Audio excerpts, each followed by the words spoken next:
I've always been fascinated and stared at maps for hours as a kid. I've especially been most intrigued by the uninhabited or lonelier places on the planet, like Greenland, for instance, or just recently flying over Alaska and an icy chain of mountains and islands uninhabited. Andrew Bird. Nice. I like those choices.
From high atop the battlements of Castle Curmudgeon, where everybody knows the quickest way to a man's heart is through a nice big platter of seal meat and whale blubber. Good evening, Mr. and Mrs. America, and all ships at sea. Welcome to the Blast Radio. So good of you to join us tonight.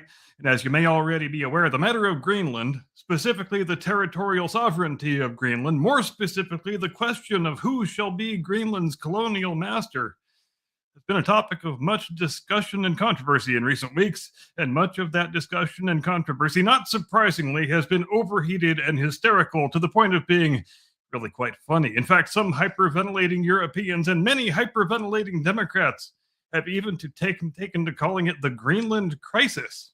Is it actually a crisis? Not really. How do we know it's not a crisis? Because we're literate enough to understand history didn't begin 5 minutes ago.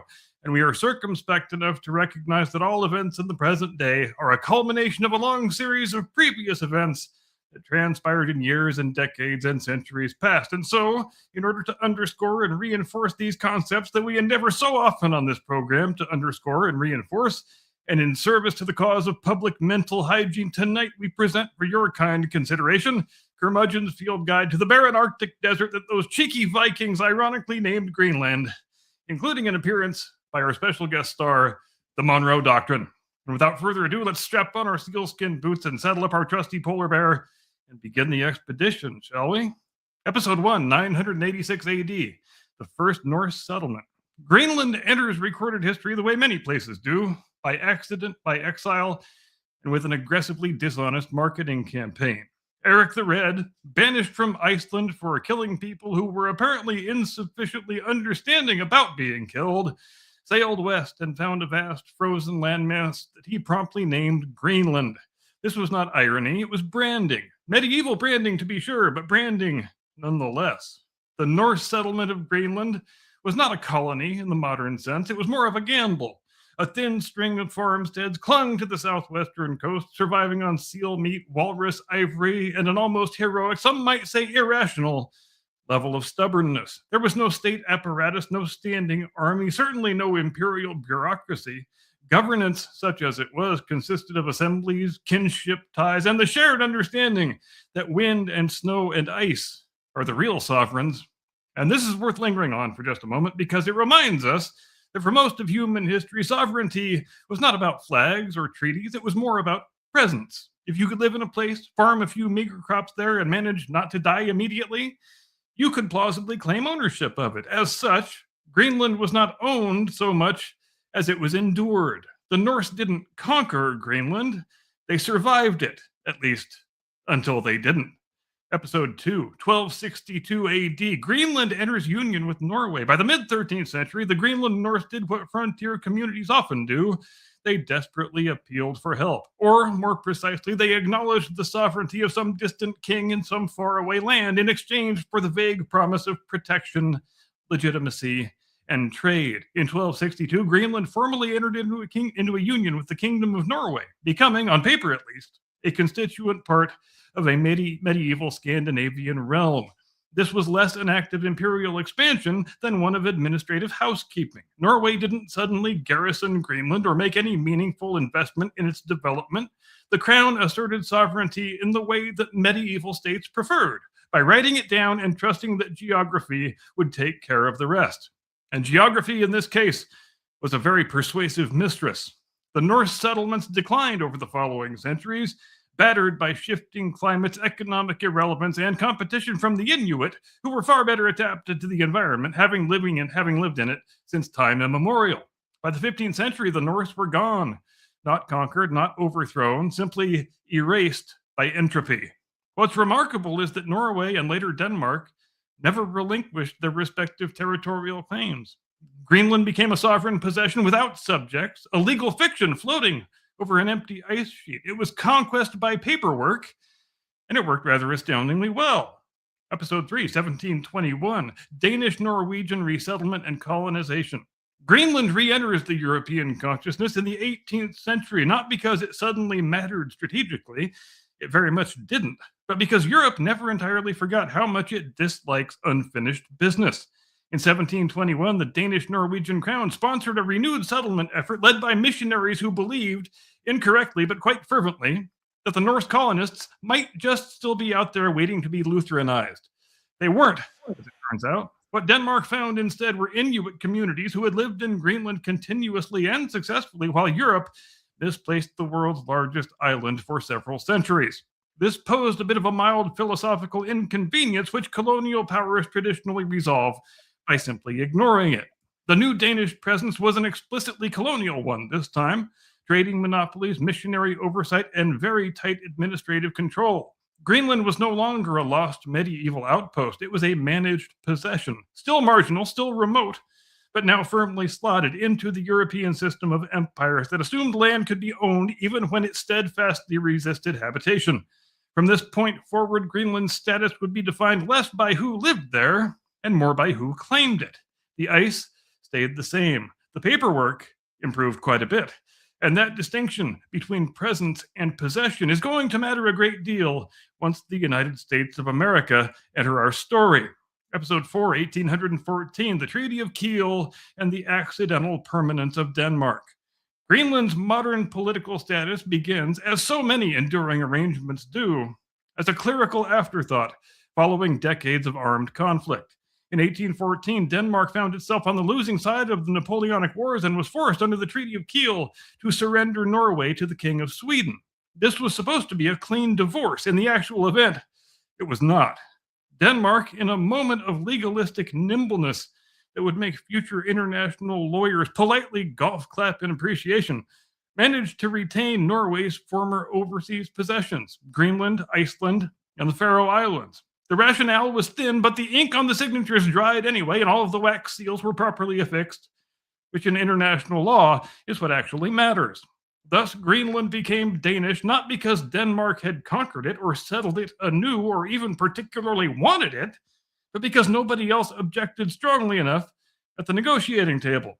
Sovereignty here was not asserted with cannons or with colonists, but with a carefully worded footnote.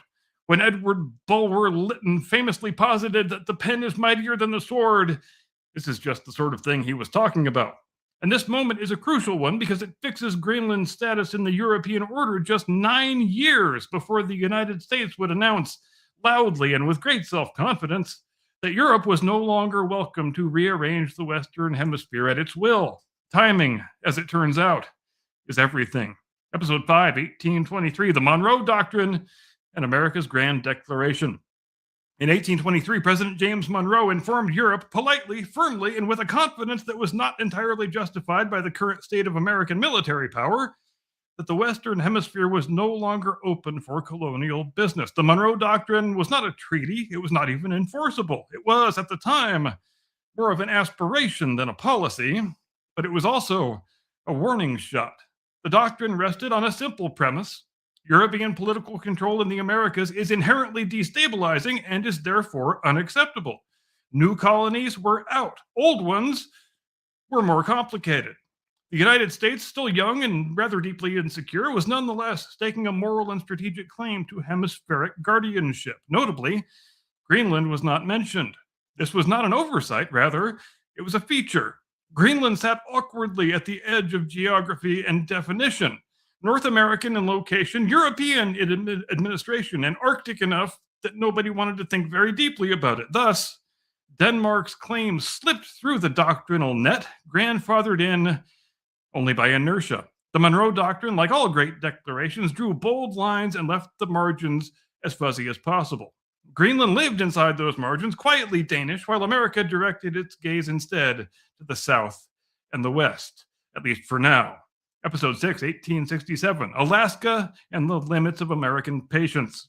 If Greenland represents the European talent for hanging on to territory by paperwork alone, Alaska represents the American allergy to leaving European powers anywhere nearby. In 1867, the United States purchased Alaska from the Russian Empire for $7.2 million, an act that was widely mocked at the time and almost universally praised in hindsight.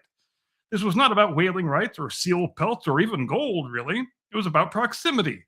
The idea of a European imperial power squatting indefinitely on the North American continent offended American strategic sensibilities in a way that could not be tolerated, even if the offender was broke, distant, and slowly collapsing. Had certain voices prevailed, voices counseling restraint, thrift, and minding our own business, Russia might well have retained a colonial foothold in North America well into the modern era. The Monroe Doctrine, in that case, would have remained a polite suggestion rather than a lived reality. Alaska established a precedent. European possessions in the New World were acceptable only so long as they were temporary. The United States might tolerate them, but it would not forget them. And somewhere across the Arctic waters, Greenland quietly took note. Episode 7, 1898, the Spanish-American War, or When America Learned It Had Muscles. By the end of the 19th century, the Monroe Doctrine had evolved from a diplomatic posture into something closer to a personality trait. The Spanish-American War in 1898 marks the moment when the United States stopped merely objecting to European imperialism in the Western Hemisphere and began physically dismantling it at gunpoint. Spain lost Cuba, Puerto Rico, Guam, and the Philippines in one efficient imperial liquidation sale. The message to Europe was unmistakable. Old empires were no longer protected by tradition or by age or by paperwork. If you had colonies in the American sphere, you had them on borrowed time. This mattered for Greenland not because Greenland was threatened, but because the rules of the game were changing.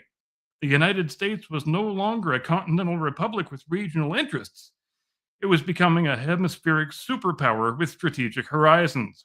The doctrine was no longer about non-interference alone. It was about control of outcomes. And in that worldview, geography becomes destiny. The Arctic stops being a frozen wasteland and starts being a map of future transit routes, military positioning, and access corridors. Greenland's value begins to shift, not as land, not as a colony, but as a platform. Denmark still owned it, but like a buxom blonde in a bar on a Saturday night, America had started noticing it. Episode 8, 1914 to 18, World War I and the Strategic Awakening of the North. The First World War reconfigured strategic thinking everywhere, but it had a particular effect on how powers viewed geography. Oceans stopped being moats and started being highways. Distance stopped being protection and started being vulnerability. The Arctic world entered military consciousness not as a battlefield, but rather as infrastructure.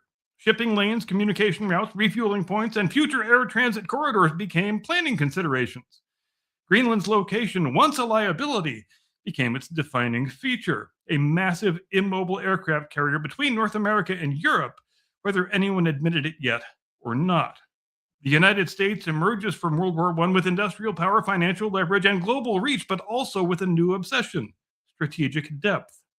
Security was no longer about borders, it was about buffer zones, access control, and forward positioning. Greenland, again, remained Danish on paper, but it had entered the American strategic imagination in a way that it never had before, not as a territory to govern, but as a terrain to control indirectly. The old European model of sovereignty, of flags, monarchs, charters, and so forth, was colliding with the new American model of logistics, access, and influence.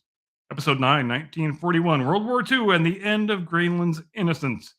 World War II is the moment when Greenland stops being abstract and becomes operational. When the Germans occupied Denmark in 1940, Greenland's legal status became suddenly profoundly weird. It was Danish territory governed by a government that no longer meaningfully governed itself. And let's face it, if the mother country can be conquered in under 48 hours by a couple of thousand men with parachutes, then its viability as a colonial administrator of huge faraway possessions has come very much into doubt. The United States responded pragmatically, but not necessarily legally. In 1941, America moved to protect Greenland on Denmark's behalf, establishing military bases and asserting de facto control over the island's defense. No conquest, no annexation, no declaration, just strategic necessity wrapped in legal fiction. This is the Monroe Doctrine in its mature form, not slogans, not speeches, not proclamations, but quiet occupation without formal ownership. From this point forward, Greenland becomes a functional part of American hemispheric security architecture. It is no longer European in any meaningful strategic sense, irrespective of whose flag flies over its capital. Denmark retains sovereignty, America retains control of outcomes, and the Arctic becomes part of the American defensive perimeter, not by law, but by logistics. Episode 10, 1947 to 1960, the Cold War and the Arctic as a tripwire. The end of the Second World War didn't bring peace so much as it brought planning. Specifically, planning for a war that everyone hoped would never happen, but which everyone assumed eventually would.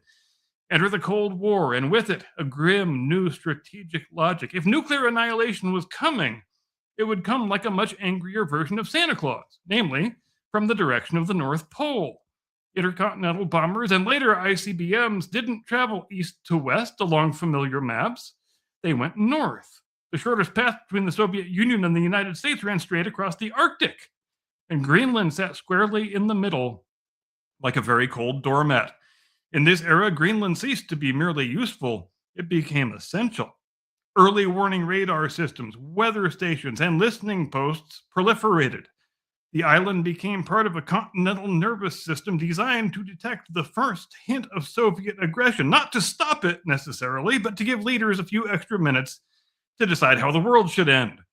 The Monroe Doctrine was now fully militarized. No European power could meaningfully operate in the Arctic without American consent, and no adversary could pass through it unnoticed, at least not in theory. Greenland wasn't American territory, but it was unmistakably American space.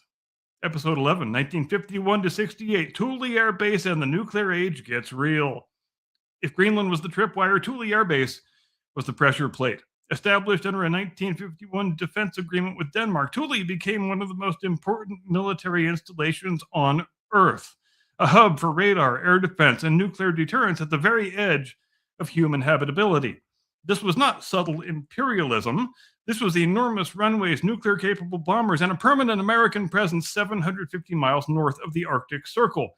The local Inuit population was relocated to make way for it because strategic necessity has never enjoyed the luxury of sentiment. Then came 1968 when a US B-52 bomber carrying nuclear weapons crashed near Thule, scattering radioactive debris across the ice. Denmark, which officially prohibited nuclear weapons on its territory, learned the hard way what shared defense actually means. Greenland's role was no longer theoretical, it was baked into nuclear reality. The island existed functionally to absorb risk on America's behalf, geographic insurance against catastrophe. Sovereignty remained Danish, control remained American. Consequences were shared unevenly. Episode 12, 1991. The Cold War ends and everybody forgets why Greenland matters. And then, miraculously, the Soviet Union collapses. The existential threat evaporates. Nuclear Armageddon is postponed indefinitely, and with it, strategic memory begins to fade. Bases are downsized, budgets are cut, Arctic infrastructure is maintained more out of habit than out of urgency. Greenland slips back into the background, filed away in a folder labeled Cold War Leftovers. This was not because Greenland became less important, but because America had briefly convinced itself that history was over. The Monroe Doctrine entered a kind of bureaucratic hibernation, if you will, not repealed, not rejected, just assumed to be unnecessary and surplus to requirements. Europe was friendly. Russia was reforming. China was opening up. Greenland became a place for climate studies, indigenous politics, and polite international cooperation. Strategy gave way to symposiums. Deterrence yielded to PowerPoint slides. And as always, the moment a power stops thinking strategically is the moment it starts being surprised, which brings us inevitably to the present. Episode 13, 2007 to 14, Russia returns, China arrives, and the Arctic reopens. History, as it turns out, like the man in the Monty Python picture, wasn't quite dead yet. In 2007, the Russian Federation staged one of the most on-the-nose geopolitical stunts of the modern era by planting a titanium Russian flag on the seabed beneath the North Pole. This was not legally binding, of course, but it was very much on brand. The message was clear. The Arctic was back, and Russia intended to treat it the way Russia has always treated frontiers, as places to be claimed, fortified, and argued over loudly. About the same time, China began referring to itself with a straight face as a near-Arctic power. This is an interesting phrase, in the same way that calling oneself nearly pregnant is also interesting. China's interest was not subtle. Shipping lanes, undersea cables, rare earth minerals, and the long-term leverage that comes from being present before anybody thinks to stop you. Greenland once again found itself at the center of a map that people had stopped pretending didn't exist. The Monroe Doctrine, long thought to be dormant, began twitching in its sleep. Episode 14, 2015 to 2020. Changing climates, new shipping lanes, and the return of geographic reality. Ice melts, geography reasserts itself. As Arctic ice receded, new shipping routes emerged. Routes that could cut weeks off of transit times between Asia, Europe, and North America. What had once been an impassable wasteland became an economic accelerant. At the same time, Greenland's mineral wealth, long thought to be inaccessible, suddenly mattered. Rare earth elements, uranium, oil, gas, and strategic metals turned theoretical interest into practical concern. Denmark, a country whose entire population could fit into a mid-sized American metro area, found itself nominally responsible for a landmass of enormous strategic value at the exact moment that great power competition returned. Greenland's own autonomy movement gained momentum, but autonomy cuts both ways. Independence requires protection, investment, and allies. And once again, the same unspoken assumption resurfaced that whatever Greenland technically was, it could not be allowed to fall under hostile influence. Climatic changes didn't create this problem. It merely removed the ice from the cover page. Episode 15, 2021 to the present day, the Greenland crisis and why it isn't one. Which brings us to the so-called Greenland crisis. Pearl-clutching Europeans recoil at the suggestion that the United States might seek sovereignty, control, or exclusive strategic dominance over Greenland. In London and Paris and Brussels and elsewhere, this is framed as shocking, aggressive, even unprecedented behavior. In point of fact, it is none of those things. From the Monroe Doctrine forward, the American position has been simple. European powers do not get to project strategic power in the Western Hemisphere in ways that threaten U.S. security. Greenland is not an exception to this rule. It is merely a test case. The fact that Denmark's claim predates the Monroe Doctrine by 9 years does not negate it. It merely explains why the issue was deferred until conditions changed. And conditions have most assuredly changed. If Greenland matters, and it very much does, and someone will control it. The only real question is whether that someone is a distant European monarchy, a rising Eurasian bloc, or the continental power that already defends it in every practical and meaningful sense. This is not imperialism, it is geopolitics doing what it has always done. Greenland has never been isolated, it has only been quiet. From Norse settlers to Cold War bombers, from Danish colonial administrators to Arctic shipping consortiums, the island has always existed at the intersection of ambition and necessity. The Monroe Doctrine did not create this reality, it merely gave it a name. And now, as ice melts and history resumes, Greenland returns to its accustomed role, not as a peaceful periphery, but as a strategic fulcrum. Anyone who is shocked by this hasn't been paying attention. Anyone surprised by America's interest has forgotten its own history. And anyone calling this a crisis is mistaking inevitability for controversy. And with that, we put the bear in the barn, retire to our cozy igloo, stick our boots by the fire, and I convey you into the custody of my distinguished colleague, your illustrious co-host, the one and only, your friend and mine, Mr. Caucasian Sasquatch. Tactical nuke incoming!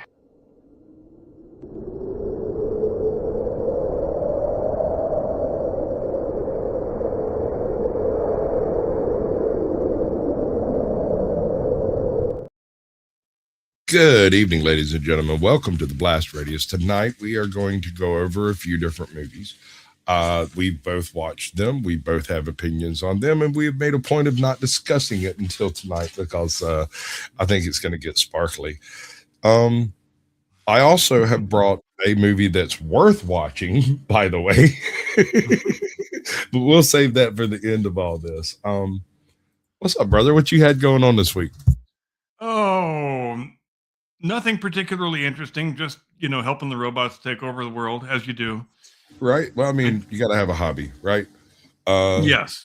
And so- I did have a chance to watch a couple of movies that you made me watch, one of which I enjoyed more than the other. But, Right. that's why we watch movies, so we can give each other psychotherapy on Sunday night here on the Blast Radio, Right. well, for everyone else's amusement, right? Exactly. I mean, if I had to have somebody to discuss this with, I'd need a therapist. Yeah, I think I might need a therapist anyway, for God's sake. Need a therapist anyway. But okay, which one do you want to start with? I think the shortest one to go over would probably be The Rip. Yeah, like I texted you earlier, I think it was worthwhile to have watched, and I thought it was when we were actually, this is kind of funny, when there was about a third of the movie remaining, and I was really enjoying it very much. I was actually almost picking up my phone to text you and say, I am really enjoying this movie, but I stopped myself because I thought, no, I shouldn't, because this picture still has time to ruin itself in the third act. And sadly, it ruined itself in the third act. And what did you think of it? All right, so like you said, at first, I was pleasantly surprised. I mean, great. It's Matt Damon and freaking Ben Affleck. I mean, can you ask for a better combo? The ancillary actors are all decent. The plot, I'm gonna hold off on plot for a minute. But it does a thing kind of like The Sixth Sense did, where it does some layered filming in a way that is really difficult to describe without blowing every single spoiler point in the movie. And so this is your spoiler warning. I'm gonna fuck this bitch up. Yeah, just it's one of those pictures that's nigh on impossible to even discuss without giving spoilers. So we just have to give the warning and proceed. So much like you, I made it through the first 2/3 uninterrupted, and then had to do some shit, came back and finished watching it. And I think that made a huge difference in how I perceived the film, because it gave me a little bit of time to sort of digest what I had seen and to realize that you're not seeing what you think you are seeing. You are seeing what you are being shown. And as such, it falls under the concept of an unreliable narrator, in that you cannot trust your lying eyes. Now, part of what blew this out for me is the overwhelming implication that Matt Damon's character is an infallible, untouchable, noble, got into the job for all the right reasons. He and the younger brother? It's his younger brother, right? Ben Affleck, or is it older brother? No, Anyway. Affleck is the older brother of the FBI guy. Right. But the FBI guy is Matt Damon, right? No, Affleck and Damon are both Miami PD. Oh, okay. All right. Well, it's a bunch of different badges. It doesn't really matter when it comes down to it. The FBI, right? That was the FBI. Yeah, this is all Miami PD. Right. Gotcha. But Matt Damon was the golden boy, the untouchable, like would never go dirty on a job. And yet at the same time, every single one of these dirty cops just nods right the fuck along into the dirty job that this super clean golden boy cop is putting in front of him. And from the very outset, with the initial tip off, the methodology is completely against protocol. And so the implication is they're going along with it because he's the good guy, right? Mm-hmm. And he wouldn't lie because he's that golden boy, even though every single process, protocol, paperwork, reporting, everything fails because they simply don't do it. There's not a conversation about, hey, we probably shouldn't send this upstairs. That conversation takes place, but it takes place between two characters in a room unassociated with the rest of the group. And then no one ever questions it again. The concept that this might be a black bag, dirty job never comes up again until they're literally counting money in a room that's not supposed to have money in it. Yeah. Or we think they're counting money. Or yeah, no, see, that's the thing. You can't believe your lying eyes. And it kind of pulls a few dirty tricks in there because they depict ignorance as nefariousness in a couple of cases where someone doesn't know stuff, which that you don't know either, by the way, as the viewer at the time. Yeah, and I wanted to mention also, go ahead. It uses that ignorance against you like a dull bludgeon to beat you over the head with how dumb you are. But at the same time, you never had a chance to know what was going on. After we had texted last, however many hours ago that was, and I did a bit of reading after I was, as you do after you've watched a picture, and I actually came across an article that did much to help me understand why the movie did the thing in the third act that disappointed me so much, where it basically turns into The Usual Suspects and holds your hand like you're a 5-year-old and walks you back through everything previously in the movie and ties it up in a pretty bow.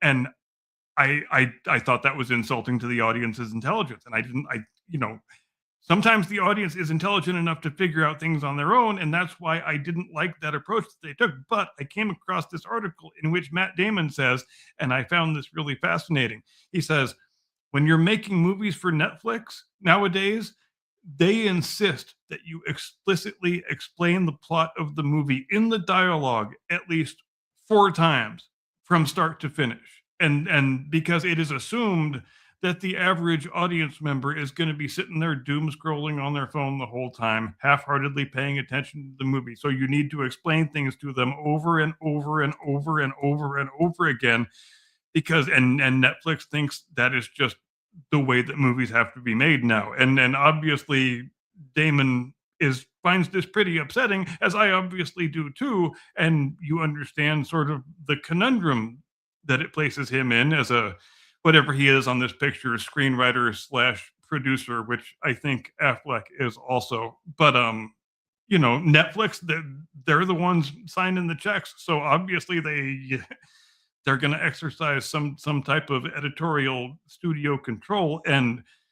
But how incredibly regrettable that major studios now, and Netflix I think has to be considered a major studio, that they approach filmmaking with that set of presumptions, that the audience is like a kitten chasing a laser pointer and has no attention span of which to speak. And you have to, at some point in the third act, you have to grab them by the hand and treat them like a 5-year-old and walk them back through the entire picture to beat them over the head with all of the plot exposition that they should have been able to gather for themselves if they were watching the movie attentively and they don't have a broken brain. Right. And I got to throw this out there. I saw the same interview and I owe deep tears for American filmmaking at this point. But I do kind of like the way they handled it, and I think they handled it as well as the only way you could handle it in this case. They utilized someone trying to explain what's going on who doesn't have all the information and stumbling across the right answer. And I thought that was really weird when home chick, I think it was the two chicks that were talking in the character who basically functions as the surrogate for the audience. Yeah. She's just been sitting there watching the whole time. She hasn't really had any direct involvement in anything short of clearing the house, and then a little bit of a discussion with the lady that was in the house when they got there.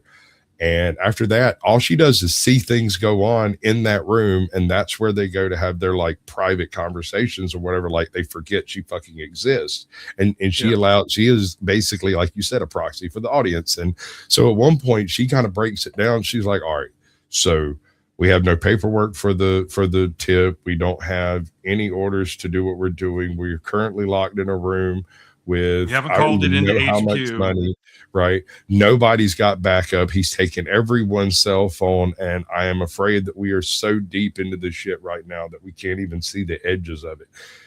And I'm just here to count this money." And she goes on with what she ends up getting shot later in the picture. Yep. For like the fire, dude, the fucking fire, man. Oh my God, that was the most tardated. Oh God, they're in a house that the power's been turned off in. They have candles lit everywhere, like it's a freaking French boutique, a Turkish bathhouse or something. Medieval cathedral. Medieval cathedral, right? And they're standing around talking yet again, expositing the step by step what has just taken place in the movie for the past half hour. And I think they did this so many times in the movie because Netflix was like at least 4 times. They're like, "We'll give you 50, and none of them would be right." Yeah, exactly. It had to be something like that because there is such a dramatic shift. The shift really happens, I think, once the bullets start flying. Before you had any bullets flying, I thought it was a really outstanding picture, and I was enjoying it a lot. There was no really violence or action in it of which to speak. It was just good tension-filled sort of psychological drama filmmaking, and it was fantastic. But once the bullets start flying, I mean, not only the aspect of it that bothered me with taking the audience by the hand and leading them back through the whole plot like they're a 5-year-old, but also I felt like it just devolved way too much into standard action cop movie tropes. Yeah, I mean, Affleck is in a car chase and he's got one hand on the wheel and the other hand he's shooting an M4 with one hand across his body, because you can do that. Like, come on, you guys did so well keeping this movie grounded in the real world for the first 2 acts, and don't do this shit at the end. That's not cool. You had such a good thing going. Why did you have to do that to it? And maybe it was just me that was bothered by that.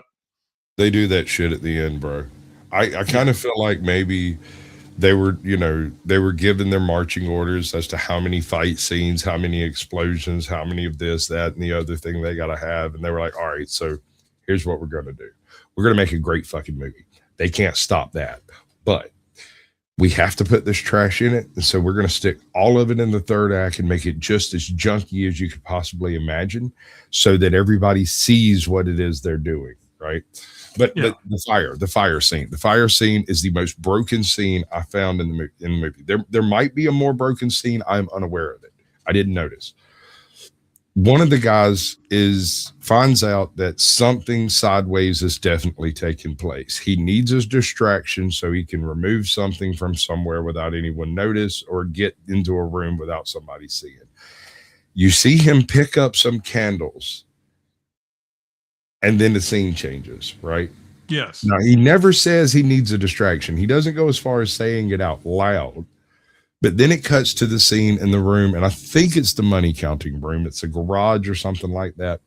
Yeah. And they're standing around, they're arguing back and forth. I think there's 4 people in this room, and the room is absolutely covered in candles like a medieval cathedral. And a fire comes out of the vent and attacks the boxes nearby like a living animal. Like, it didn't just like catch the wall on fire. There are like billowing clouds of smoke coming out of this fucking vent. And I'm thinking, oh, that's crazy. How did you not notice it? I had to go back and look 3 times to be like, how did nobody notice it? But if you look at the scene, everyone in the scene has their back specifically to that spot on the wall. Matt Damon is standing with his right shoulder like facing the other guy. The other guy is staring straight down at the table the whole time. And it takes them a very implausibly long period of time to determine that the room they're in is on fire. But what they use that time for is absolutely gorgeous, bro. It's another full exposition of everything that's happened in the fucking movie. And the reason they missed it is because they were busy trying to explain to the audience what the fuck is going on. And that's hilarious, but so broken. And I hate to shift topics on you, but could I take just a minute or two to answer this question that because if I don't do it, I'm going to forget about it. And Mr. Joker wanted to know more about the Thule B-52 crash, and I would just like to read briefly. It's a really cool story. Go ahead. Yeah. 21 January 1968, an aircraft incident, sometimes known as the Thule affair, involving a U.S. Air Force B-52 bomber occurred near Thule Air Base in Greenland. The aircraft was carrying 4 B-28 Fi thermonuclear bombs on a Cold War Chrome Dome alert mission over Baffin Bay when a cabin fire forced the crew to abandon the aircraft before they could carry out an emergency landing at Thule Air Base. 6 crew members ejected safely, but one who did not have an ejection seat was killed while trying to bail out. The bomber crashed onto sea ice in North Star Bay, Greenland, causing the conventional explosives aboard to detonate and the nuclear payload to rupture and disperse, resulting in radioactive contamination of the area. The United States and Denmark launched an intensive cleanup and recovery operation, but the secondary stage of one of the nuclear weapons could not be accounted for after the operation was completed. U.S. Strategic Air Command Chrome Dome operations were discontinued immediately after the accident, which highlighted the safety and political risks of the missions. Safety procedures were reviewed and more stable explosives were developed for use in nuclear weapons. In 1995, a political scandal arose in Denmark after a report revealed the government had given tacit permission for nuclear weapons to be located in Greenland in contravention of Denmark's 1957 nuclear-free zone policy. Workers involved in the cleanup program campaigned for compensation after radiation-related illnesses they experienced in the years after the accident. And that's it. Nice. And I trust that adequately answers the question. Should. But yeah, that is a hell of a story, especially the cleanup stage of it. That was a hell of an operation and a hell of a place to have to do it in. So I've got the trailer here. Did we get copyrighted on the last trailer we looked at? I don't think so. I don't think so either. And it was like Superman, wasn't he? I believe so, yes. Yeah. Okay. We'll give it a shot. This is the Netflix trailer for The Rip, and it does kind of demonstrate some of the things that we're talking about and how transitional things are in the third act. It goes from being a talking cerebral piece into just beating your face against a fucking meat grinder. Seize the cash, count it, and turn it in. Miami PD. On the inside, it's different. We had a Crime Stopper tip come in on this address. Shit. There's $1.4 million in this bucket. I bought 14 more of those things. That's a $20 million risk. You gotta be smart right now. You gotta move this money, man. Stay off the radios, no call outs. What would you do with this? Just this. Everything. That chick is the one that I say represents the audience in the movie. So just watch her and see what she sees and hears, and that's the stuff you're supposed to pay attention to. I was thinking more of the chick that they had in custody, but yeah, there's that that works too. The only thing is she does know a little bit about where the money comes from, and so she has more information than the audience does. This chick just seems to be a random chick that happened to be with these guys that day. You heard about the inside heist teams. Yeah, cops playing robbers. Need any help tonight, Lieutenant? Nope. We didn't get a heads up about this. The longer we stay here, the dicier this shit gets. Don't trust anyone. All I know is what we do right now and who we talk to matters. You see that? P-I-G-S.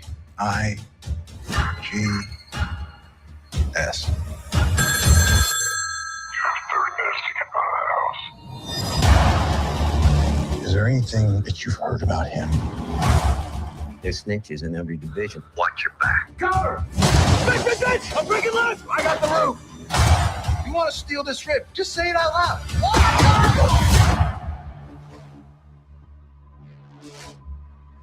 You a snitch, Mike? This is my crime scene. Let me run it. They just gonna take the money? Were you and Captain Velez close? Tell me what's going on. First off, back the fuck up. You're not going anywhere without me. You're not giving orders! I don't trust you right now, and that's a problem!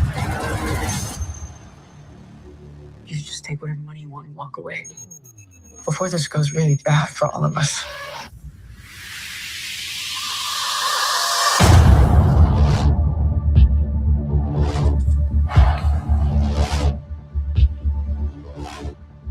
All right, let's finish what it is. Well, I had forgotten until I saw the screen on the trailer that this was inspired by true events. But in light of that, I have pulled up a Forbes article that deals with the true events that the film was inspired by. If you would like me to read from that after we're done doing what we're doing now. All right, cool. In your opinion, we're gonna completely hijack the Siskel and Ebert method, and we are going to change it and make it our own, thereby distinctly non-copyrightable. I give it 2 birds way up, right? It's worth the watch. It's silly, and it kind of does stupid stuff to the audience, but at the same time, it's a good film. Take your wife, take your girlfriend, maybe not take your kids. Way up. Okay. Yes, and I don't want to suggest in my complaints about how things went in the third act once the bullets started flying. I don't want those complaints to be taken as saying you shouldn't watch the movie, because I think you should watch the movie. I think the movie is very much worth watching, especially in light of the fact that it is very much a script-driven picture that doesn't rely on CGI bullshit and explosions and big loud nonsense. And I think pictures like that have to be supported, especially in the cinematic times that we're currently living in. So do you think this could have stood for a theater release? I was wondering about that, and I think so. I think can't see why not. Yeah, I mean, it's not like you don't have bankable stars in it. I mean, it's an Affleck Damon picture. Those guys have been pretty dependable box office guys for since freaking Dogma, for God's sake. Fucking headcanon time, right? So, Good Will Hunting eventually leaves his job as a construction worker, doesn't go to college, or rather flunks out of college because of drug use or what the hell ever, and ends up becoming a cop in Miami. Hence, we end up with this convoluted fucking bullshit that's almost impossible to parse out without help from freaking Netflix to explain it to us. How you like I'm glad you brought that up, because I can totally see them both being the same character. That's fantastic. So in between that and this, we end up with the Dogma situation where they're both unemployed and basically roustabout sitting around smoking weed and bitching at each other about bad movies. Totally fits. Perfect headcanon. Let's go with that. Exactly. Yeah, that's I 2 thumbs up to that headcanon creation, my friend. Yeah. I like it. I like it. All right. Should we find out about the true story now? Yeah. All right. Do the thing. This is Monica Mercuri writing in Forbes, and she begins, Netflix's new crime thriller The Rip is now streaming, with Matt Damon and Ben Affleck starring as 2 Miami cops who stumbled upon a massive stash of cash at a cartel house. The film is inspired by an actual incident involving the Miami-Dade Police Department, but how much of it is true? In The Rip, Lieutenant Dane Dumars and Detective Sergeant J.D. Byrne, members of the Tactical Narcotics Team, come across $20 million in cartel money in a derelict stash house. Under Miami law, they are required to count it before leaving the premises. The cops and their team have only a limited amount of time to count the money before the dangerous men who stashed it there return to claim it. As they count the cash, trust within the squad begins to fracture. They have to count the money, not knowing necessarily who to trust, including one another. Writer-director Joe Carnahan told Netflix's, I don't know how to say that. The cast includes, we know who's in the cast. Let me get to the part that we want here. The Rip is based on the true story of Chris Cassiano, a real Miami cop who discovered a massive sum of money stashed in a house while serving as the head of Miami-Dade Police Department's Tactical Narcotics Team. The cash was hidden in containers inside the walls that they sledgehammered out. Carnahan explained to Gold Derby, adding that just like in the film, there was also a dog outside barking and going nuts. I thought that was really wild. I had never experienced a cop story like that. Cassiano was a close friend of Carnahan, and his experience inspired the director to create the movie. The Rip came out of a deeply personal experience that my friend went through, both as a father and as head of tactical narcotics for the Miami-Dade Police Department, Carnahan explained to Netflix. Carnahan added that he was also inspired by classic 1970s cop thrillers that really valued the character and interpersonal relationships and became touchstones of that era. Films like Serpico and Prince of the City, and more recently, Michael Mann's Heat. Who was Jake William Cassiano? In The Rip, Damon's character, who is loosely based on Cassiano, is grieving the loss of his 10-year-old son to cancer. The storyline is inspired by Cassiano's real-life son, Jake William Cassiano, who died of leukemia in 2021. The film is dedicated to Jake. Carnahan opened up to Decider about how he approached telling such a deeply personal story. Quote, Cassiano lost his son, unfortunately, very tragically to cancer at age 11. The movie was me trying to conceive something that would help my friend deal with grief, the crushing, agonizing sadness that would bring. It's a parent's worst nightmare. Nobody wants to outlive their child. I can't think of a worse fate.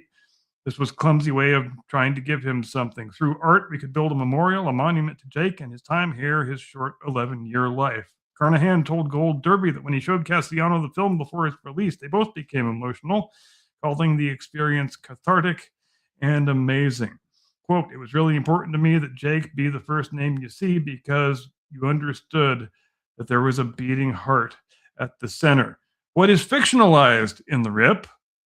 Well, the basic concept of The Rip, officers finding millions in cartel money and being required to count it, is true. Most of what unfolds in the film, including the corruption, dirty cops, and the confrontation over the money, is not. Although Carnahan confirmed that the dirty cop storyline was made up, he noted that all that stuff about counting the money on the seizure on scene is absolutely true. In the real situation, he revealed, it took 42 hours to count the cash. You're required to count it twice, actually, by hand, he said. The real Rip, Sasha's character, in real life, that was an older man. At some point, they sat this guy down to start counting. They had to get the guy that owned the place also counting. If you're off by $1, Internal Affairs gets involved. This is a very real thing. Carnahan added that his responsibility was to take elements of it that I thought were cinematic and parse through it. Since they couldn't make a 42-hour film, certain things were expedited, certain things were snipped, and so on. By the end of The Rip, the final tally comes out to $20,650,480, the same amount that Chris Cassiano discovered in real life. They're watching this counter. It hits a number, the final tally. Chris removes a business card and shows it to the DEA guy. It's the same number, which I thought was lovely. Carnahan added, there's not enough stories like that where everybody does the right thing. The Rip is now streaming on Netflix. Watch the official trailer below. That is the end of the article. Excellent. I kind of wish it was longer because Yeah, I would like to. I kind of would like to know more about the actual story. oh no, that's not it. It's because now we have to talk about one battle after another, Oh God, and I think that this Yeah, one I would do it a little different. I get your I'm point gonna now. do yeah, right. I'm gonna do the trailer first because it'll make zero sense without it. And if there's anybody in the chat who's actually seen that piece of shit, that please tell us, because we need all the help we can get with this one. Well, no, that's not how I want it. I want it right. All right. Y'all ready, folks? You got your wine, pet your cat, get your dog on your feet, light your fire, get your popcorn, and get ready for an absolute, fucking brain Make dead. sure you are all beveraged up. Definitely take a shot. What I'm doing here is I'm creating a closed circuit. Very important to keep your cap shunted like this so you don't accidentally detonate your charge. Don't stop. I want you to create a show. This is an announcement of revolution. The message is clear. I'll be seeing you very soon. Not if I see you first.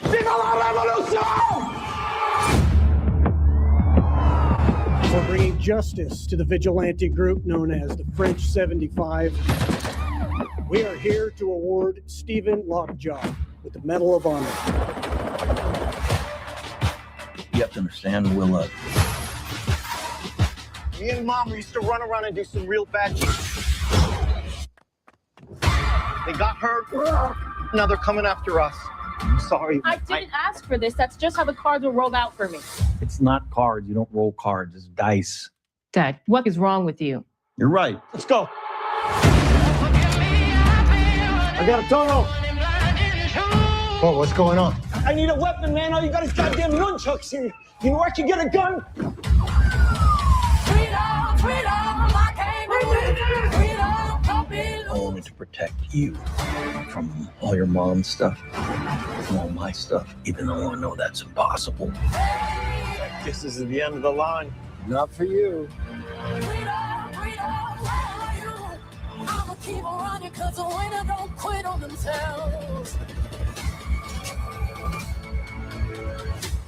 Whoa, who's this? Oh, they're just my friends. Now, is that a he or a she or a they? It's not that hard. They, them. Okay, I just want to be polite. Keep running, jumping the aqueducts, fire hydrants and hazardous smoke alarms on the back of us. But mama, don't cry for me, rap for me, trap for me, live for me, breathe for me, sing for me. Yo, say it. Say it, baby. Love you, Bob. Love you too. You know what freedom is? No fear. Just like Tom Cruise.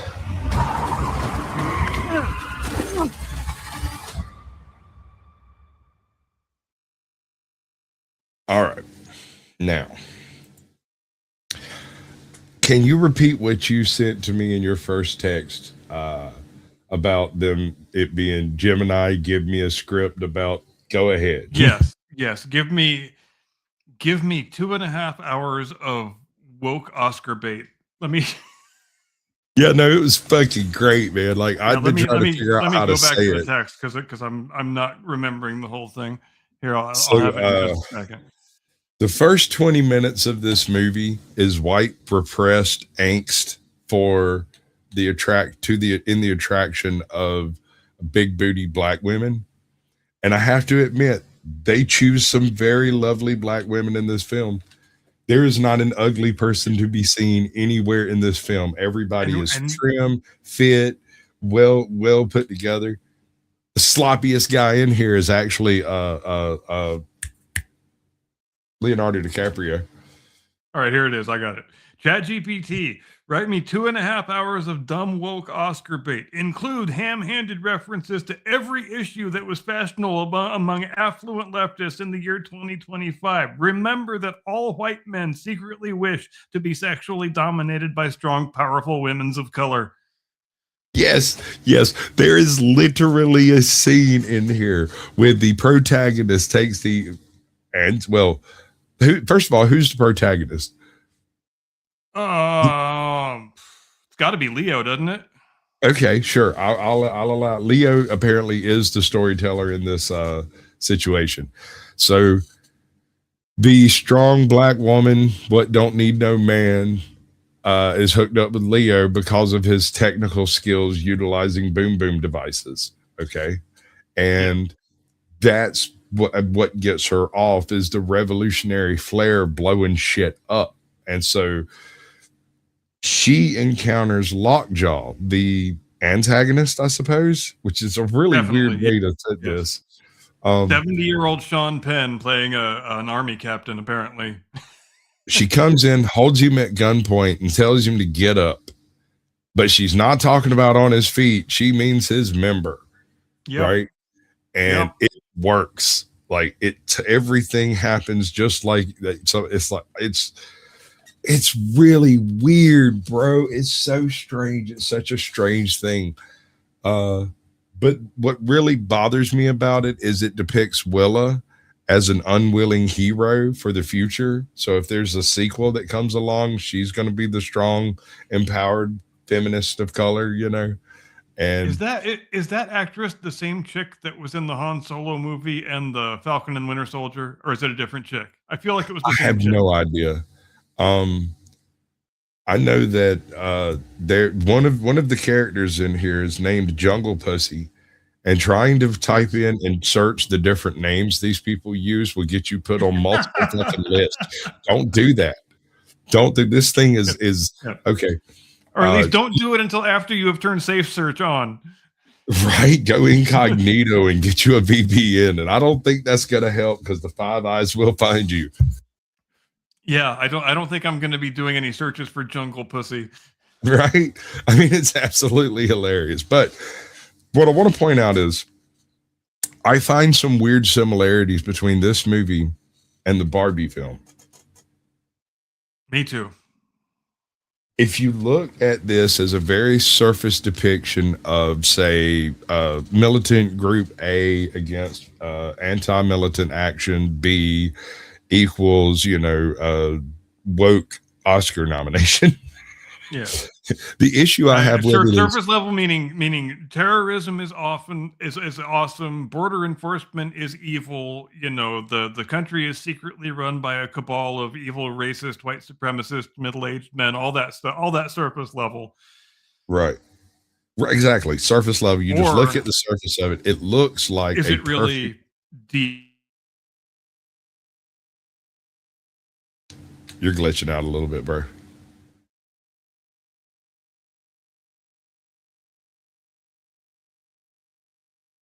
Oh, that's unfortunate. So the problem comes when you actually dig a little bit deeper into the cause and effect of why things take place. Okay. So you've got Homeboy, who is a revolutionary so he can get laid, apparently. That seems to be his primary motivation, is sexual activity with a beautiful woman. I got no smoke for the man. I'm just saying I might not blow some shit up for it. At best be some bomb-ass pussy is all I got to say. So he commits a dozen felonies. In the process of all of this, she gets pregnant. And you don't know whose kid it is, because during that time period she had sex with 2 white men and the kid's half white, so it fits right in with the narrative until Lockjaw shows up. And what was it you said about the non-specific military attire? Yes, it's difficult not to notice that. Well, I think the way I framed it was if you're making a movie where you are doing constant slanderous depictions of either the U.S. military or U.S.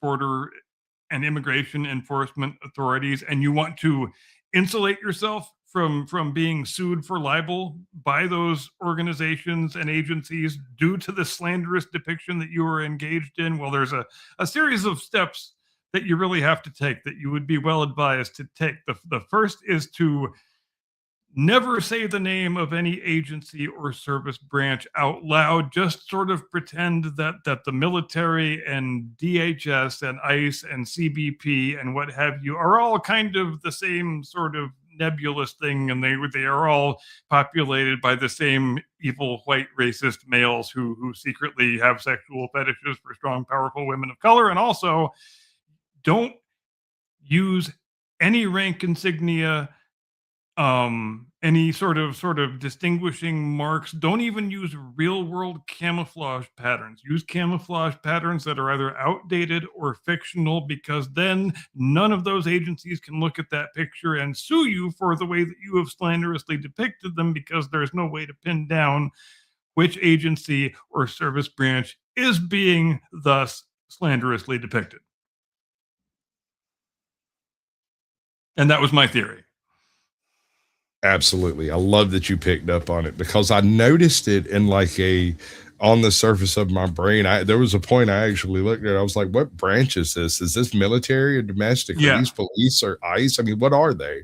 And I never did get a straight answer. She was like, wait, the movie will tell you. And I was like, I'm not so sure, and obviously it never does clarify any of that. It could have been Blackwater for all we know. Yeah.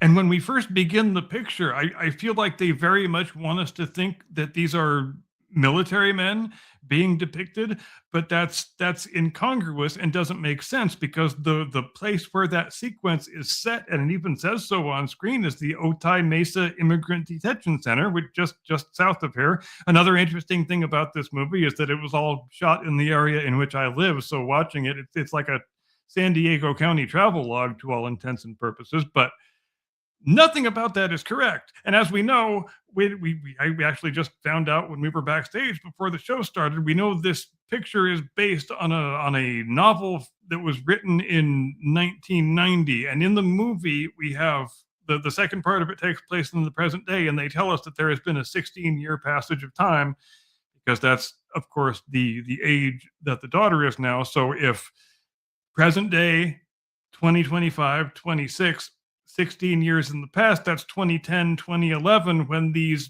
first sequences that are being depicted supposedly take place. But you guys kind of screwed the pooch on that when you woke filmmakers, because that's Barack Obama's America that you were depicting being so evil. So whoopsie.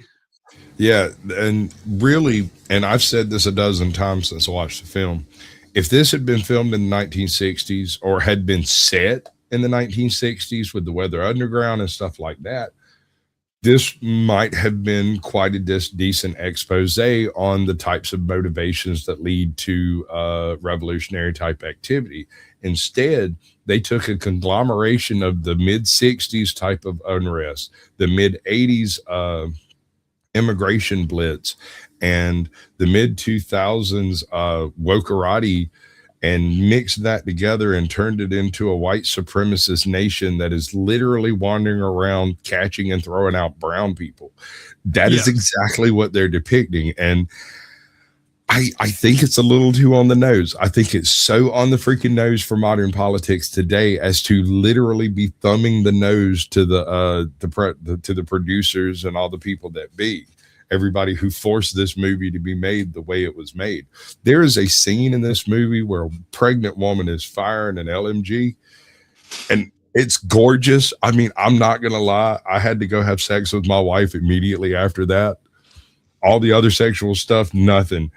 Dead as a doornail, dead fish, right? Suddenly there's this hot pregnant chick just spraying a freaking train car or some shit. And I'm like, honey, we've got business to tend to. Not just pregnant, like about to burst pregnant. Yeah, and her reasoning for leaving her child with the white guy is because the revolution isn't going to have itself. Yes, exactly. And of course the the kid actually winds up being secretly the child of the Sean Penn character, Mr. Lockjaw, right. Captain Lockjaw, Colonel Lockjaw, whatever you want to call him. Yeah, and, Admiral Lockjaw by the end. Yeah.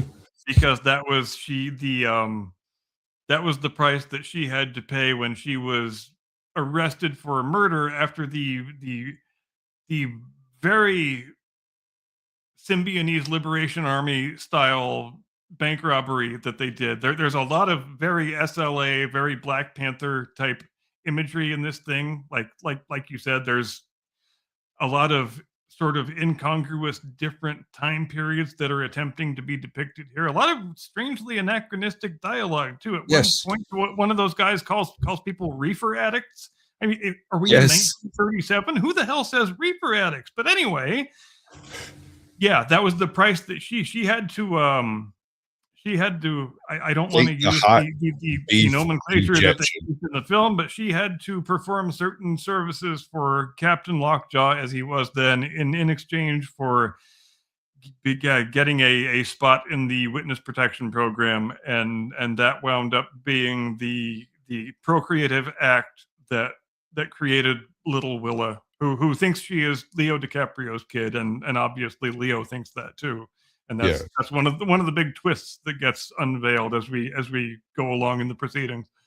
But there's something else here. There is the metaphorical 10,000 foot view of this film, in which this woman named after 3 cities in California, I can't remember her name, but it's like Perfidia something, Beverly Hills. yeah, Perfidia Beverly Hills. She literally gives birth to the revolution by abandoning her child and breaking up the family so that she can go off and be antagonistic through the rest of the film. After she gets arrested, she basically just vanishes out of the film entirely. Yeah, And she bails off to TJ. right, yeah, she's off Tijuana or some fucking where. Everybody says she's dead, but I don't think it ever actually depicts her in any situation that would have ended with her dying. She just ran away, right? Well, no, she goes and gets the daughter out of the high school dance. They come face to face with That each other. was but- her. Me and that my was- wife that- argued. Hold on. Me and my wife argued for 45 minutes about who it was that was actually taking her out of the dance. I was saying it's her mother, and she was saying no, it's the other chick, Jungle Pussy. And I was like, it absolutely was her mother. There's Okay, no all doubt right. about that. that shit bent my brain when it wasn't her mother. When she convinced me it wasn't the chick's mama, I couldn't understand why this scene was even taking place. It didn't make any sense. Who else Yeah, it would walk doesn't- it into the doesn't. jaws of Yeah. death for that? Yep. I've got a surprise for you over here. Okay. So I went and found Critical Drinker's take on this, and can you believe it's only 7 minutes long? Let's have it. All right. I give you I'll be one talking battle after Scottish another. for the rest of the episode now. Great. One battle It'll be after another. fine. The Critical Drinker. So, when it comes to contentious and politically divisive movies, One Battle After Another might just have taken the top spot for the entire year. Depending on who you talk to, it's either the greatest cinematic triumph of the past 2 decades, on par with Sicario, Gangs of New York, and No Country for Old Men, or a pretentious, morally bankrupt Hollywood circle jerk that glorifies domestic terrorism and is more interested in taking shots at the current administration than crafting a compelling story. Yes, on both. I think we can say yes. I don't Do know you that agree? I don't know that I've ever seen a major motion picture that was more brazenly, gleefully pro-terrorism than this one. But yeah, you might have something there. I have to think on that one. And in the middle of this cultural maelstrom is little old me, who's left with the job of setting aside what this movie represents and focusing instead on what it actually is. And I'm sorry to say that what it is a frustrating mixture of superb acting and directing talent desperately trying to elevate a script that doesn't really deserve either. A movie that's too long, too sluggish, too self-important, and too wrapped up in its own messaging to keep me invested. The kind of film where I struggle to care about any of the characters because there's such a bunch of useless, irritating fuck-ups that I began to wonder who the good guys were even supposed to be. Exactly. You go through this whole film with the depiction of this revolutionary retard over here that's like literally blowing shit up are the heroes. Yes. There is not and like you keep saying, there is not one single morally praiseworthy, upstanding character in this entire film. So who the hell are you supposed to root for, actually? There is one, I think. Do you remember the Native American fellow who delivers her, and then he walks away for a minute and he just kind of thinks about what he's doing? He grabs a shotgun and goes and cleans the slate. That might be the only possibly good guy in the entire film, and all you ever see him do is drive and make truly moral decisions, and then get killed. And yeah, you probably have a point there. And essentially, he sacrifices himself for Willa. That's the only reason she gets away from the pop stand over there. Yeah. So those are the only pangs of conscience that we witness in these entire proceedings. Dude, that guy's an absolute freaking unit. I want him to get a freaking Oscar if he can, because I mean, he was just following orders until he just couldn't do it no more. You want me to do what to a little girl? Oh, hell no. Anyway, unlike this movie, which drags on for nearly 3 excruciating hours, I'm going to try and get this review over with quickly. So on to the plot summary. The movie begins with Pat and Perfidia, and yes, that's apparently her real name. Right.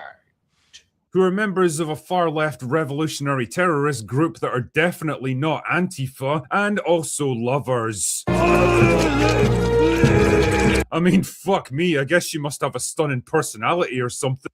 I don't know, man. So you say what you want to say. I think she's gorgeous. I guess you're welcome to think that. I'm not saying it, though. I'm all right. To each his own. I'm just saying. But whatever. Anyway, not Antifa are busy making the world a better place. Let me rephrase that. She's gorgeous when she smiles. If she's just sitting there giving you fucking ugly face, yeah, she's ugly like all bitches be ugly. I mean, maybe below the neck I could get into it. I don't know. I could definitely get into it below the neck. Do you see that girl in them jeans? Jesus Christ, dude. What's wrong with you? Property that will have to be repaired using taxpayer dollars and terrorizing innocent civilians whose only crime was being in the wrong place at the wrong time. Hands. Are we the baddies? Are we the baddies? What lovely people. Things are going just swell until Perfidia runs afoul of Sean Penn, Things are going just swell until Perfidia... What are you talking about, I bet Sean dude? Penn actually touched himself when he first saw that script. Oh, boy. I bet there was a lot of the chance to play the exact kind of person that he hates more than any other kind of person in the whole wide world. Oh, God, he must have loved that. All right. Oh, wow. Runs afoul of Sean Penn, a military officer with a bit of a kink for strong black women, who captures her in the middle of a mission, forcing her to shag her way out of the problem. Oh, no. What happened? Unfortunately, this creates a whole new... All right. So there's your glory shot. Here's the thing. When I was watching the trailers, I thought that was Benicio del Toro. I never actually looked at it. I just assumed it was him with a beer gut, right? Oh, you know what? I'm glad you brought that up, because I got a question to lay on you. Tell me that Benicio del Toro's character in this picture isn't the exact same character he played in The Last Jedi. No, you're right. It's the same character he's played in a few movies, to be honest. He doesn't have any of the dark, brooding, swarthy Hispanic gentleman flair. What he's got is the happy-go-lucky, slightly drunk Hispanic. Yeah, he's cool, fun, drunk guy who emerges out of the woodwork to extricate you from the situation that you're in, and then he disappears. Yeah, he's the wolf. If I had to name him as a position, he's the wolf. That's a good call. Yep. Right. He shows up, does some shit. Everybody gets away scot-free, and then he gets picked up for like a misdemeanor. Uh-huh. Walks away out of here clean as a whistle. Problem when she falls pregnant and she's not entirely sure who the father is. I mean, based on how she acts in this film, it could probably be half of Southern California. I feel like I'm gonna throw up.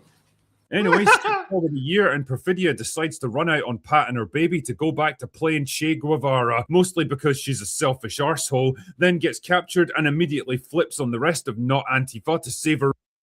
Exactly. Even the supposed good guy in this supposed film immediately turns on absolutely everybody. She turns state's evidence and dips off to go fuck off somewhere else. And all of these white men are just orbiting this strong, powerful woman of color, just completely captivated by her sexual energy. They just can't get enough of it. I want to show them. They can't see it. You see, there's a single black, well, two black men, possibly. This guy's probably black. Maybe that guy back there could be, and everyone else in this scene is white. There's this one chick who seems to be like maybe the DA or some shit. Yeah, maybe. With the DA's office walking along here, and everybody's got these shit-eating grins. Oh my God. Oh yeah, posing for selfies and shit. Now, you might find that type of a setup somewhere in like Oklahoma or maybe Missouri, Alabama, sure, but to have that type of race built into what is supposed to be a police department in a municipal place like San Francisco, San Diego, LA, bullshit. It's the kind of thing that only exists in the fever dreams of affluent white liberals in Hollywood. Exactly. Ronars. We're gonna have to go over that one day. You know that, right? Yes. Arse. Nick Cage, baby. What a lovely person. With Sean Penn now hunting down and executing his revolutionary comrades, Pat's forced to go into hiding with his daughter and take on the new name of Bob. Skip forward 16 years and Bob's now a paranoid, drug-addicted loser living with his girl-boss-in-waiting daughter, Willa. Not Willow, mind you, Willa. And here's another thing that I noticed. They foreshadow her not being his kid because she never calls him dad. She always calls him Bob. Always calls him Bob.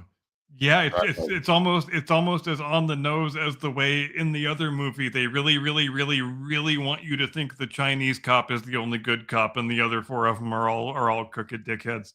Right.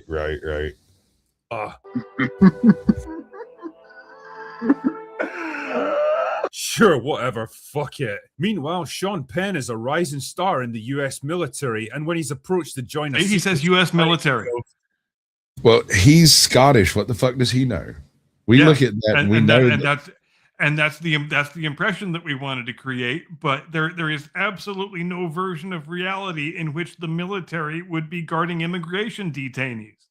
Well, in the real world, it just does not happen. Not yet. Yes, we can hope. What they should have done is set it in the near future, and we wouldn't be having this conversation right now. That probably would have been the safer bet. Right. Well, how can I put this? Guys who believe that white people are superior, that creates a bit of a problem for him, because if they find out that he fathered a child with Mother of the Year 17 years earlier, it's not going to end well for him. So basically the movie becomes a kind of cat and mouse game where Bob and Willa are forced to go on the run while Sean Penn hunts them down with all the force of the US government at his disposal. But will father and daughter make it out the other side? Will Sean Penn finally get his comeuppance? And more importantly, will he ever get a decent fucking haircut? Now, don't get me wrong, there are definitely things to praise about this movie, but unfortunately, most of it rests on the superficial aspects of the film. From a directing and cinematography point of view, it's definitely a well put together film. It's gorgeous. Every scene in it is absolutely immaculate. It's amazing this much money was spent on something so bullshit. Well, I mean, yeah, in technical terms, I mean, outside of the obnoxiously yellow oversaturated color palette, it's flawless in technical terms. I agreed. Now, there's a couple of scenes like when he's running across the rooftops with the parkour kids and they jump the gap and he can't make the gap, so he jumps for the tree. That's bullshit. Did you see that gap? That was 32-foot alleyway, bro. They long jumped a 32-foot. No. When you see them jump, they just hop. And was it on purpose that all of those kids did like a Spider-Man pose as they were jumping down, or was that just me? I think that was on purpose. I think it was part of the mystique of them moving through the city as if they were some vigilante group perpetrating justice on an unknowing world, right? Because obviously we have to equate domestic terrorists with our favorite superheroes because they're basically the same. They're basically the same thing. Paul Thomas Anderson isn't exactly a prolific director, but what he does make is generally really good, from quirky, offbeat classics like Boogie Nights and Magnolia to epic dramas like There Will Be Blood, and One Battle After Another is no exception. The action sequences are well choreographed, there's plenty of strong visuals and a definite creative flair during the tense dramatic moments. Performances are strong across the board, which is pretty much what you'd expect when you've got Benicio del Toro, Leonardo DiCaprio and Sean Penn in your movie. DiCaprio delivers his usual intense, laser-focused performance like he's still chasing that Oscar win with every single movie he does. He's got excellent chemistry with his daughter Willa, and although their scenes are kind of few and far between, they're probably the most enjoyable aspect of the movie for me. Sean Penn is the standout though as Colonel Lockjaw. Oh, come on! Where the fuck do they get these names from? Can't wait to hear more from his superiors General Scurvy and Admiral Diphtheria. The dude looks like he's on the verge of either exploding. Oh, when I promote myself, I'm changing my name to General Scurvy. Okay, well, I heard a line the other day that made me think about this movie. Homeboy told me he'd given more chicks lockjaw than tetanus, and I was like, "Damn, dude." Oh my God. Absolute rage or bursting into tears in every single scene. And honestly, I can't quite decide if it's a super committed dramatic performance or just goofy overacting. Either way, well, he commands the attention, that's for sure. The problems really lie in the writing, and one of the biggest issues for me is the pacing. At nearly 3 hours... Hold on, Artie. That means you would have at some point had to have been a private disaster. Just saying. Long, this movie soon becomes a fucking slog. It's bloated, sluggish, pretentious, and self-indulgent, and after the second hour, I was genuinely starting to get pissed off, wondering if it was ever going to end. The constant commercials for Indian gambling websites didn't exactly help either. Wait, what? The thing is, I'm perfectly fine with longer movies as long as they satisfy two important conditions. There's enough going on to justify the extra runtime, and the characters are likable enough to keep me invested in them. And well, One Battle After Another falls short on both counts. For all the strong performances by a veteran cast, the characters they actually play are such unlikable dickheads that I really didn't care much what happened to any of them. Movies like Four Lions proved that it's possible to show people serving a terrible cause and still make them likable and interesting because there's a strong moral compass underneath it all. I never got that sense with this movie, partly because the ending implies that the cycle of terrorism and retribution is just going to continue on with the next generation, and partly because it's too afraid to engage with the idea that maybe extremism on both sides is a bad thing. Apparently the movie underperformed on its opening weekend, and to be honest, I can kind of see why. Its political messaging and moral framework feel like they've been overtaken by real-life events in recent months, and if I had to take a guess, I'd say that audiences, especially American audiences, are suffering from a kind of culture war fatigue at this point. They're getting tired of all this shit, and the last thing they need is the elites of Hollywood descending from their ivory towers to tell them how they ought to be feeling about the whole thing. Ultimately, One Battle After Another fell somewhere between the two extremes I mentioned at the beginning of this video, neither a glorious triumph nor a laughable disaster, but something a bit more mediocre. A slightly long, slightly boring, slightly forgettable, and slightly pretentious film that thinks it's way more profound than it actually is, that wasn't really worth the 3-hour runtime, and that I'll probably never bother to watch or even think about again. Anyway, that's all I've got for today.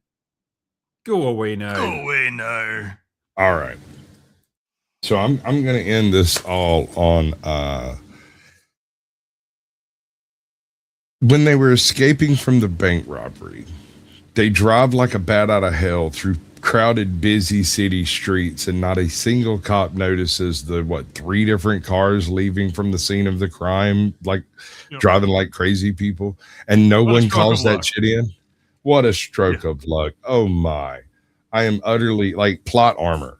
These people, I would watch this movie as an exhibition on how not to spend money. Or as the object of a drinking game. We got to do one. We totally got to do one. And me and you got to get together and sit through this goddamn travesty. Maybe not. I don't know if I could stand that. I might drink just. And I appreciate the fact that Drinker hit upon a lot of the same things that we've been discussing today. And I did not watch that before we came on tonight. Yeah, me either. It's the first time I've seen it. Ladies and gentlemen, thanks ever so much for joining us tonight on the Blast Radius.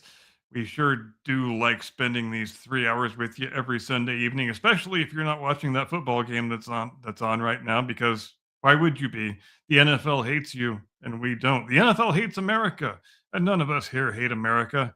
Just like you're not going to watch the Super Bowl. You're going to be watching this program instead on Super Bowl Sunday, aren't you? You don't need to answer because I know you are. I want you to have a great tomorrow and an edifying Tuesday and a wonderful day after that, and really an incredibly fulfilling entire rest of your week. And we will see you back here next Sunday, 8 Eastern, 5 Pacific. Thanks again for being with us. See you next time. Do not comply. Get off my lawn. This one's for you, buddy. Nice.